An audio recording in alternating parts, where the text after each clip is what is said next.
Olá pessoal, sejam todos bem-vindos à nossa aula 2 de revisão geral de programação em C. Eu sou o professor Clécio e vamos dar continuidade à nossa aula anterior.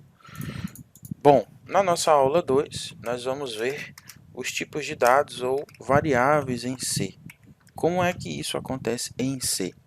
Bom, um programa em C não se trata de apenas mostrar qualquer coisa na tela. A ideia de programar em qualquer linguagem de programação é você trabalhar com dados do nosso mundo real que possam ser abstraídos, né, da nossa realidade e transformados em um software para computador.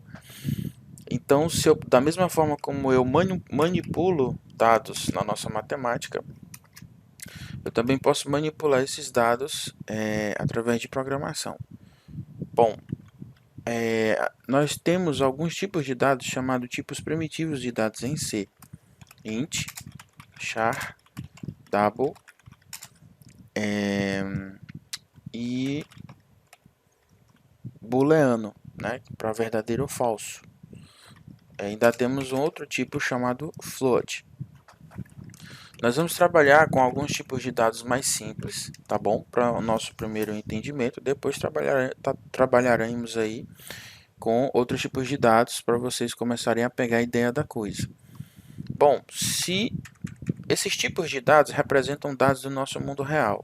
Na matemática nós temos dados inteiros, né? Dos números que correspondem ao conjunto dos números naturais. Nós temos dados reais, números complexos, e em C nós também podemos representar todos esses conjuntos. Através de que nós vamos representar esses conjuntos? Através de variáveis. E uma variável, ela pode receber qualquer nome, contanto que não seja um nome de uma função pré-definida em C. Por isso, nós usamos nossa criatividade para que nunca possamos usar o nome de uma função pré-definida em C. Dando um exemplo bem simples, A, por exemplo, não é uma função pré-definida em C.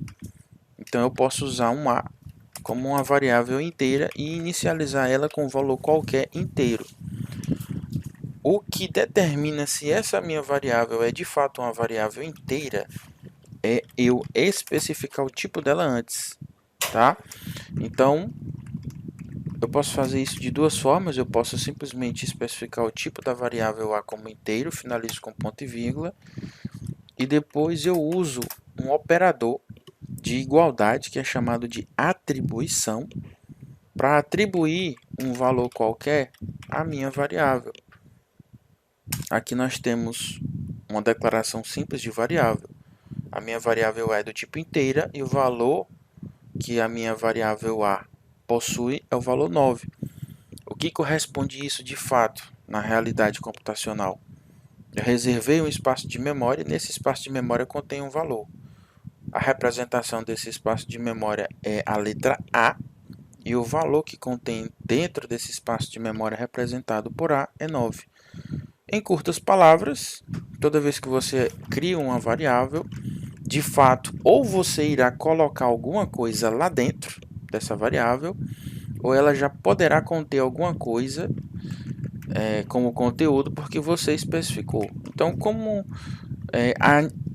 a priori, como nós queremos economizar a escrita de linha de código, normalmente quando você atribui uma variável que já vai possuir um valor, você faz tudo isso em uma linha só, né? Como esse exemplo, int a igual a 9, ponto e vírgula. Você já atribuiu um valor para essa variável que você acabou de criar, que é a variável a. Mas como saber se de fato o 9 está dentro do a? É só mandar escrever, né? Se você der um printf a e executar,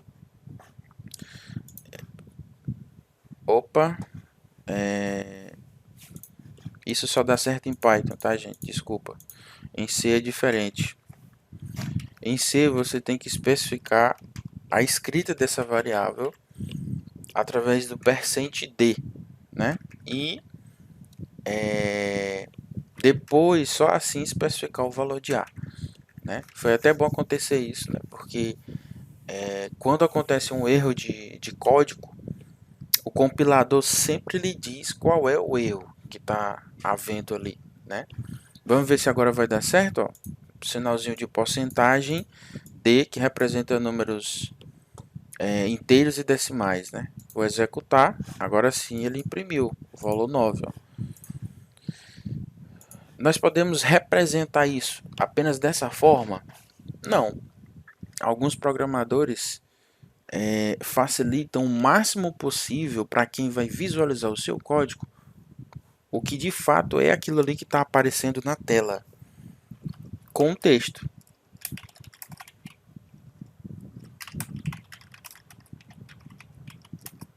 Dessa forma, né? Fica visivelmente mais entendível. O valor da variável é 9. Isso é questão de estética. Tudo bem, é estética. Mas a estética importa para o usuário, não para o programador, né? Não custa nada a gente facilitar a leitura do usuário, tá? Se eu declarar uma variável char do tipo nome, normalmente eu tenho que especificar o tamanho dessa variável. Por quê? Porque essa variável ela é uma sequência de caracteres que em C representa um vetor. Essa sequência de caracteres é um vetor. Não vamos entrar no conteúdo de vetor agora, mas só precisamos saber que tudo que é escrito em C é escrito letra por letra, englobando espaços, que também tem uma representação de caractere. Portanto, se eu declarar uma variável nome do tipo char, ou seja, do tipo caractere, eu sei que eu vou escrever alguma coisa entre aspas, porque é do tipo caractere, ou seja, é uma letra por letra, é uma sequência de uma letra por letra, que pode ou não vir sequenciada aí de um espaço, né?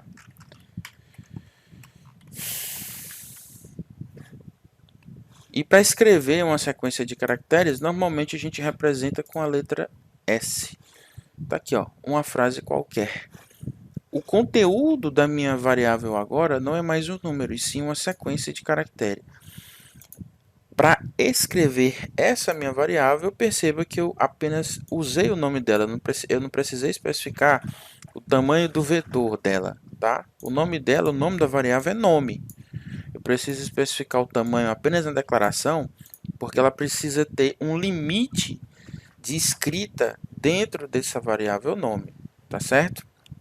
O símbolozinho para impressão de strings ou sequência de caracteres em C, podemos usar o S. Tá certinho? Pessoal, essa foi a nossa aula 2. Eu espero vocês na próxima aula. Até lá.